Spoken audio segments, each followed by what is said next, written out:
Pada video kali ini kita akan mengulas tentang 5 pemilik perusahaan otobus yang berawal dari sopir maupun kondektur bis.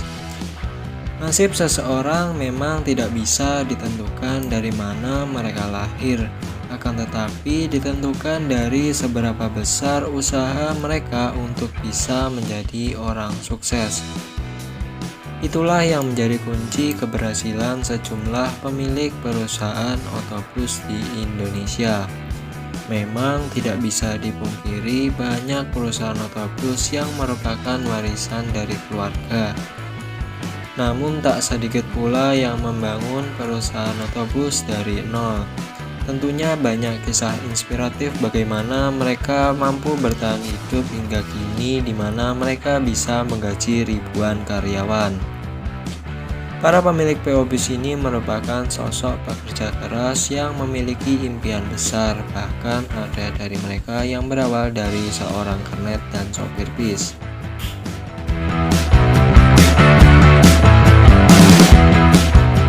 PO Harapan Jaya merupakan salah satu perusahaan otobus yang sangat legendaris karena sudah beroperasi sejak tahun 1972. Siapa sangka PO Harapan Jaya ini justru dirintis dengan cerita dari seorang pria bernama Hardjaya Cahyana. Awalnya Hardjaya Cahyana merupakan seorang sopir bis Nusantara yang punya banyak pengalaman trayek antar provinsi. Setelah malang melintang menjadi sopir bis, Hardjaya Cahyana kemudian mencoba mendirikan perusahaan otobus dengan membeli satu unit bis. Pengorbanan sebesar itu ternyata membuahkan hasil. Bis yang ia miliki menjadi pilihan masyarakat Tulungagung yang ingin pergi ke Surabaya. Dibantu sang istri dalam berbisnis, Hardjaya Cahyana mengoperasikan armada bisnya dengan trayek Surabaya-Tulungagung PP. Pada tahun 1993, bis dengan julukan Kuda Oren ini kembali membuka trayek baru Tulungagung-Jakarta. Hingga pada tahun 2000, armada PO Harapan Jaya mencapai 85 unit dan kembali membuka berbagai rute baru. Hingga kini PO Harapan Jaya memiliki berbagai layanan seperti bis antar kota dalam provinsi, antar kota antar provinsi, bis bandara, layanan pengiriman paket, serta bis pariwisata. PO Rosalia Indah merupakan salah satu transportasi massal yang menawarkan layanan premium. Perusahaan otobus ini didirikan oleh Bapak Justinus Suroso. Jika melihat bis Rosalia Indah, banyak yang menyangka pemilik PO ini berasal dari keluarga pengusaha kaya raya. Namun nyatanya pria yang akrab disapa Pak Roso ini merupakan seorang anak buruh tani dan memulai karirnya sebagai kondektur bis. Setelah kondektur, dengan kerja keras dan doa dari keluarga, akhirnya Bapak Justinus Suroso menjadi agen bis Timbul Jaya. Selama 11 tahun mengabdi di Timbul Jaya sebagai agen, Bapak Justinus Suroso mendapatkan banyak pelajaran. Bahkan saat itu istrinya juga membantu menjalankan agen bis, sehingga keduanya memiliki pengalaman di dunia transportasi. Pada tahun 1983, Bapak Justinus Suroso melihat peluang karena PO Timbul Jaya ini hanya mengantar penumpang sampai Solo. Padahal saat itu banyak penumpang dari Jawa Timur, tepatnya ke kota Blitar. Hingga pada akhirnya Bapak Justinus Suroso mencari cara untuk membeli satu unit yang dipergunakannya untuk mengantar penumpang yang turun di Solo menuju Blitar. Hingga akhirnya bisnis tersebut berjalan baik dan menambah 2 unit pada tahun 1984. Itu merupakan awal mula Bapak Justinus Suroso bisa memiliki ratusan unit bis Rosalia Indah pada saat ini. Hingga kini PO Rosalia Indah menjadi salah satu PO bis terbesar di Indonesia hingga memiliki ratusan unit armada.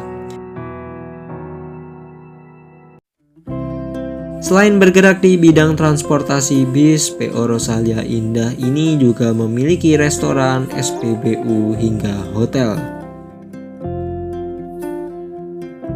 PO Fajar Riau Wisata merupakan perusahaan rental bis pariwisata yang didirikan oleh Bapak Welfa Hendra di Kota Pekanbaru, Riau. Di balik terbentuknya Fajar Riau Wisata, Bapak Welfa harus melalui perjalanan yang cukup panjang. Pada tahun 2000, Bapak Welfa sempat menjadi sopir bis pariwisata di Pekanbaru. Saat menjalani profesi tersebut, Welfa memiliki keinginan untuk membuka usaha sendiri. Hasil yang diperoleh selama menjadi sopir bis dikumpulkan. Setelah terkumpul, barulah membeli 1 unit angkot pada tahun 2011. Meski sudah memiliki angkot, Welfa tetap menjalani profesinya sebagai sopir bis agar memiliki 2 pemasukan. Ini membuat tabungannya bertambah cepat dan membuka rental mobil dengan membeli 3 Toyota Kijang Innova.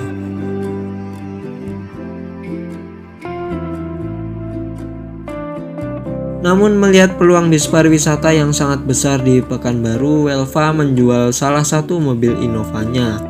Hasil penjualan mobil ini digunakan untuk membeli 1 unit bis bekas yang menjadi awal usahanya di dunia transportasi bis. Kini Bapak Welfa Hendra menjadi salah satu pengusaha bis yang cukup sukses di Sumatera dengan memiliki puluhan unit armada.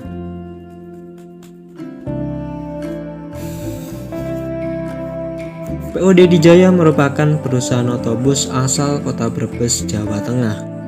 PO Dedi Jaya ini didirikan oleh Haji Muhadi Setiabudi pada 11 Januari 1989. Sebelum terjun ke dunia transportasi, Muhadi merupakan seorang pekerja serabutan hingga menjadi kernet bis.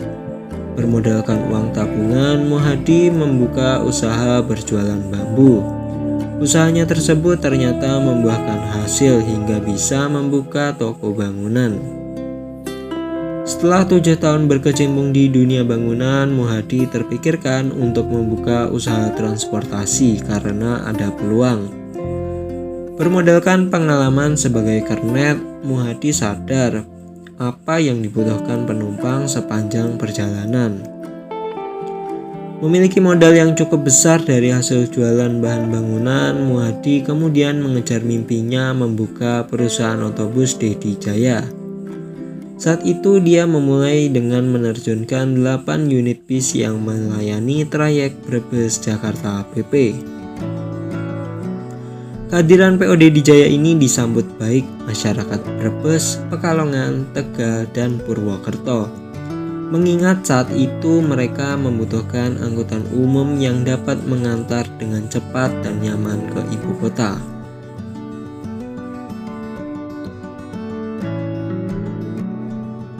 Pemilik PO Haryanto yakni Haji Haryanto sempat bekerja sampingan sebagai sopir angkot di samping pekerjaan utamanya sebagai sopir batalion.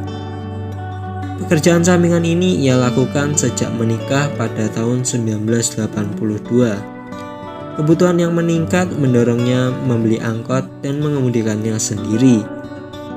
Sehingga sekitar awal 2000-an, Haryanto memutuskan untuk pensiun dini dari karir militernya untuk menekuni dunia bisnis. Pada saat itu, ia menjual sejumlah angkot miliknya untuk menjadi sejumlah armada bis. Trayek awal PO Haryanto adalah Cikarang-Tangerang dengan total 5 armada.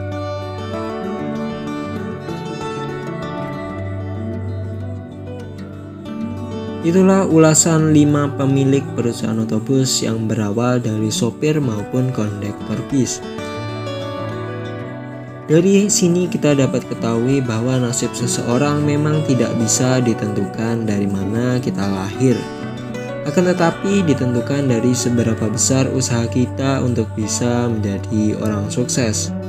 Itulah yang menjadi kunci keberhasilan sejumlah pemilik perusahaan otobus di Indonesia. Jangan lupa untuk memberikan like, subscribe, dan komen. Sampai jumpa pada video selanjutnya.